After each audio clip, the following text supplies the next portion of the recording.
Nascida Violet Mary Firth em 1890, Joan Fortune foi uma ocultista e escritora britânica, considerada por muitos como uma bruxa moderna. Ela escreveu prolificamente sobre o ocultismo, tanto em obras de ficção quanto de não ficção.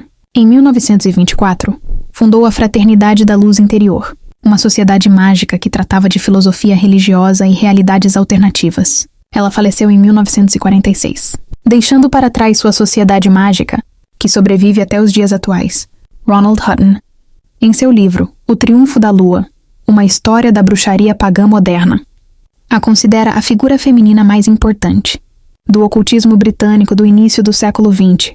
Na minha opinião, o tema do ocultismo é fascinante, mas pode ser perigoso para quem não entende bem do assunto. É preciso cuidado e discernimento ao lidar com essas ideias, evitando interpretações equivocadas ou práticas arriscadas. Se curtiu, me siga, curta, comente e compartilhe para mais conteúdos curiosos.